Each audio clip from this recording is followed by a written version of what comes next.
नमस्कार मंडळी. तर आज आपण छान अशी पौष्टिक कढीपत्ता चटणी बनवणार आहोत. तर त्याच्यासाठी मी घेतलेलं हे साहित्य आहे.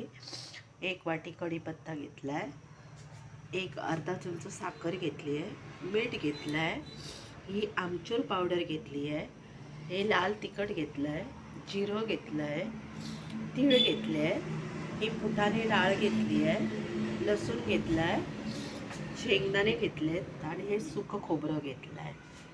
तर हे सर्व साहित्य मी फक्त मसाले सोडून लाल तिखट, साखर, मीठ आणि आमचूर पावडर सोडून हे सर्व पदार्थ मी मंद गॅसवर भाजून घेते. तर सर्वप्रथम मी शेंगदाणे भाजून घेते. त्याच्यामध्ये तेल घालण्याची आवश्यकता नाही. तर हे शेंगदाणे आता भाजून झालेले आहे. तर आता मी सुकं खोबरं भाजून घेते. त्याच्यामध्ये तेल घालण्याची आवश्यकता नाही. तर आपलं हे सुकं खोबरं सुद्धा भाजून झालेलं आहे. जास्त पण काळपट नाही करायचं. तर आता मी तेल घालते आणि ह्या तेलावर मी ही डाळवं परतून घेते.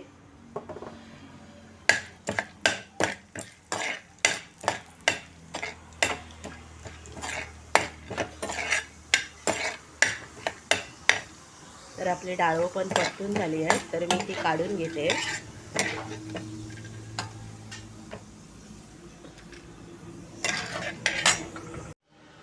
तर त्यामध्येच मी ही लसूण परतून घेते.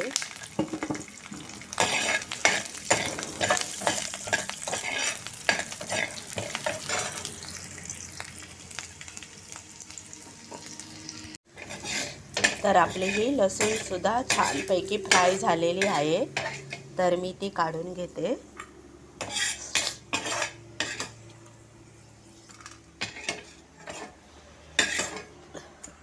तर आता ह्याच्यामध्ये हे तीळ टाकते, तसंच हे जिरं टाकते आणि हे 1-2 मिनटं परतून घेते.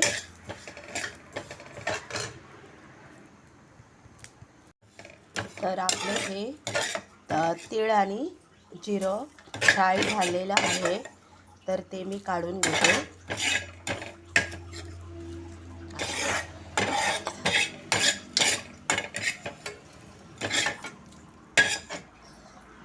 आणि ह्यामध्येच मी हा कढीपत्ता भाजून घेते. तर आता आपला कढीपत्ता पण छान कुरकुरीत झाला आहे. तो मी काढून घेते.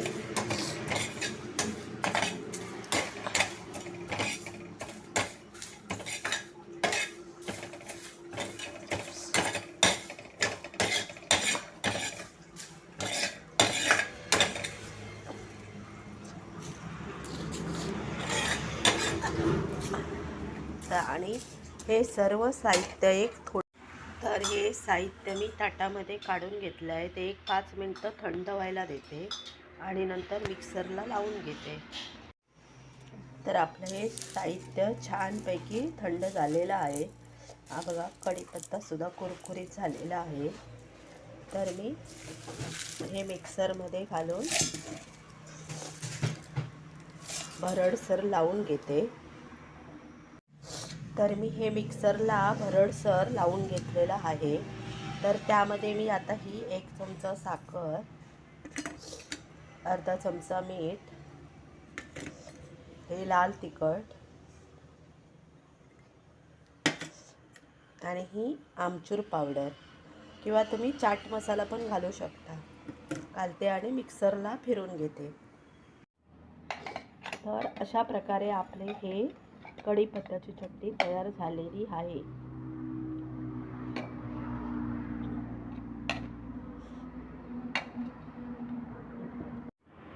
तर अशा प्रकारे ही कढीपत्त्याची चटणी पौष्टिक आणि भरपूर न्यूट्रिशन असणारी तयार झालेली आहे. तुम्ही सुद्धा नक्कीच करा. तर ही आपली कढीपत्त्याची चटणी जी आहे ती मी ह्या काचेच्या भरणीत भरून एक ठेवणार आहे ती एक 2-3 महिने चांगले टिकते. तसंच हे सोलापुरी जे तिखट आहे ते सुद्धा 2-3 महिने अगदी चांगलं टिकतं. त्याचा मी व्हिडिओ बनवला नाही आहे. तरी कढीपत्त्याची चटणी मी काचेच्या बरणीत भरून ठेवली आहे. ही अगदी 3-4 महिने छान टिकते आणि ही आपण पराठा, भाकरी किंवा चपातीबरोबर खाऊ शकतो. आणि त्याच्यामध्ये थोडंसं खोबऱ्याचं तेल घालायचं, त्यामुळे ती अजून खूप छान लागते. तशीच ही सोलापुरी लाल तिखट आहे. हे पण म्हणजे सोलापुरी लसूण चटणी आहे. ह्याचा मी व्हिडिओ बनवला नाही, पण ही फक्त लसूण, शेंगदाणे आणि मिरच्या घालून केली जाते. ही पण भाकरी, पराठ्याबरोबर खूप छान लागते.